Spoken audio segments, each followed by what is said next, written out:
This next installment in our series of helping you capture incremental revenue from your existing customer base covers off pricing and pricing mechanisms. Let's consider price lists first. These need to be reviewed at least annually or in response to major economic changes. Price changes should be driven by the macroeconomic circumstances, things such as inflation, business costs, the fees your competitors are charging, and your understanding of your existing customers' price elasticity. Or in other words, to what extent will they accept increases in prices because of the value that they continue to receive. Any price changes need to be planned for very carefully in terms of how you're going to communicate them, both internally to your existing team members so that they can answer questions that will undoubtedly come from some customers, as well as externally explaining why you're raising prices to customers. Consider if you can time price changes to coincide with product or service upgrades. So that might soften the impact by highlighting some incremental value. Around pricing mechanisms, does your price mechanism really align with value realization? For example, if customer value increases with transaction count through your software, does your subscription do likewise? Find a mechanism that appropriately balances that increasing value for customers with increasing subscription rates.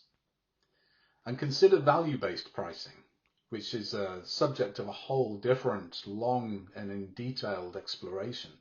But value-based pricing is really about more closely aligning the value that customers receive with the prices that they pay. If that's of interest, DM me. I'd be happy to set up a separate discussion. Discounts, promotions, and special offers also need to be carefully considered. Don't discount recurring revenue streams. You're just going to hurt future revenue. If you want to offer price-based incentives, target services or other one-off charges where possible. Reconsider your discount levels. Why 20% if 17.5% or 15% might deliver the same outcome?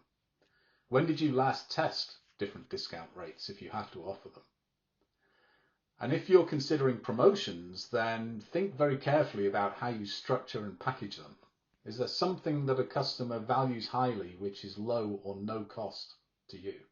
And focus the promotion around that. And last but not least, charge for upgrades, new features, or major enhancements. So firstly, check where your contracts are on this. If they're silent on the issue of charging for upgrades or new features, use the opportunity to add new terms that allow for it. Reserving the right to charge for upgrades is great terminology to include, because you're not saying you're definitely going to do it every time, you're just simply reserving the right to do it on occasions.